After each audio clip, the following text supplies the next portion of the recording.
Ya, kita akan dalami perbincangan bersama dengan Ibu Jaleswari Pramuwardhani, Deputi 5 Kantor Staf Presiden.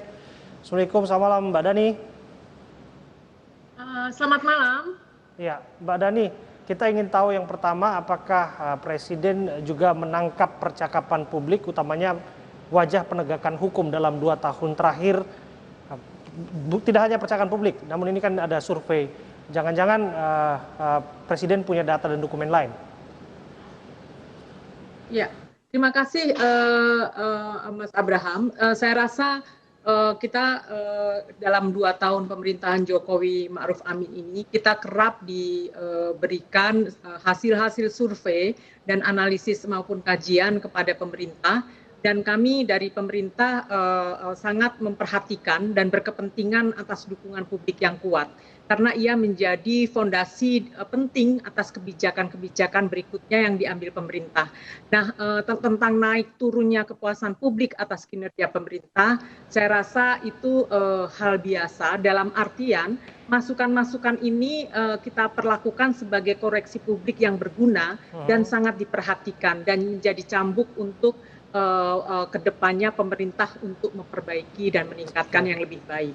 Tapi terlepas dari itu, saya rasa kita melihat bahwa Presiden berkomitmen atas demokrasi, untuk merawat demokrasi, dan itu saya rasa tidak perlu diragukan. Demokrasi saya kira banyak aspeknya, dan diantaranya ada yang menyangkut proses elektoral, soal kebebasan berpendapat, dan lembaga-lembaga demokrasi lainnya.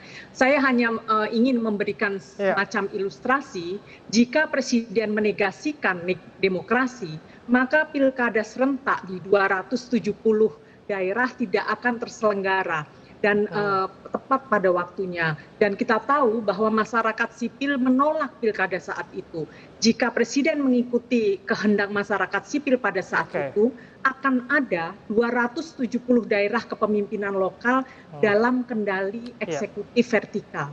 Nah, terkait kebebasan berpendapat, di sini saya perlu untuk menyampaikan bahwa ini ada 2 ranah yang bersifat vertikal dan horizontal, di mana yang bersifat vertikal yang memperlakukan relasi antara negara dan rakyat atau masyarakat, dan Presiden terbuka atas kritik. Nah, ini juga berkali-kali beliau nyatakan, dan pada kasus Suroto Kabupaten Blitar misalnya, yang mengkritik Presiden justru diundang ke istana.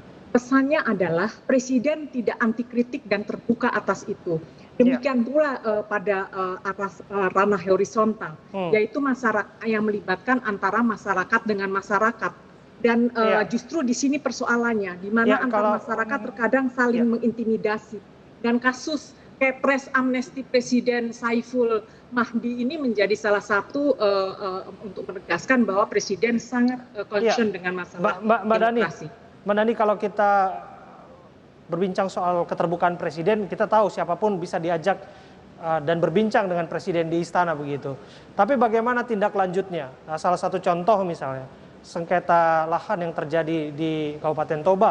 Kita tahu kan ada yang jalan kaki itu dari Toba ke Jakarta dan Presiden menyambutnya.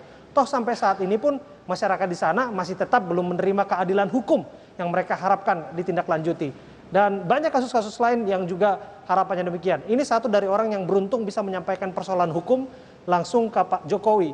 Tapi itu pun ketika mereka menyampaikan, tentu mereka berharap tindak lanjutnya dan diselesaikan. Itu yang menjadi soal. Bagaimana, Mbak?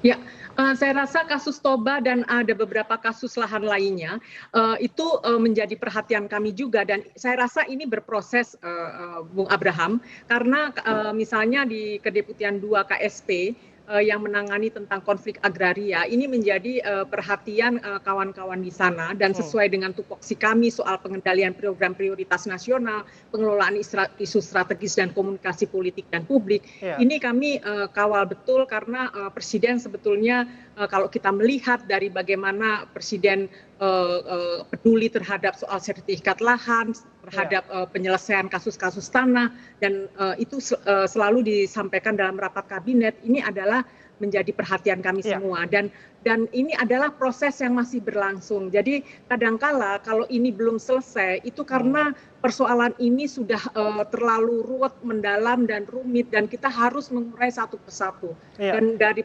dari pengalaman kami di KSP dalam kurang lebih 6 tahun 7 tahun ini, memang persoalan lahan, persoalan tanah ini memang menjadi persoalan salah satu persoalan Iya, terbesar. Mbak Dhani. Tapi karena arahan Presiden kita juga melakukan itu, Ya. dan memang tidak bisa secepat yang diharapkan kadangkala. Ya, persis kita tahu bahwa Presiden bagi-bagi sertifikat tanah itu bagian dari reformasi agraria.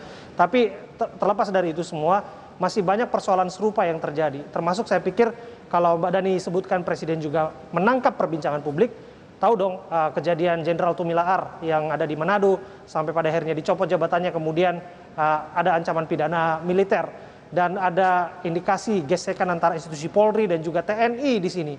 Mbak Dhani, ini adalah bidang Anda, studi hukum dan pertahanan seperti ini Anda mengerti.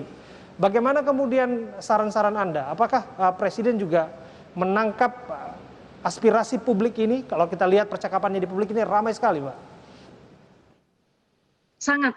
Presiden sangat menangkap fakta-fakta atau kejadian-kejadian di publik, dan Presiden memonitoring dan kemudian mendapatkan masukan dari banyak pintu, dari kementerian lembaga terkait, dari masyarakat, dari aduan masyarakat, dari akademisi praktisi. Saya rasa pintu atau saluran-saluran yang untuk disampaikan ke Presiden, bahkan Presiden itu memonitor sendiri melalui gadgetnya, melalui informasi dan rapat-rapat dengan menterinya. Saya rasa itu dalam radar Presiden, dan itulah sebabnya kami juga di internal pemerintahan itu juga melakukan rapat koordinasi dengan kementerian lembaga terkait. KSP mungkin bukan kementerian teknis, tetapi kami juga merespons hal-hal tersebut dengan membentuk semacam tim tugas konflik agraria yang itu kerja-kerjanya bukan hanya lintas kedeputian, tetapi juga lintas kementerian lembaga. Dan kami sudah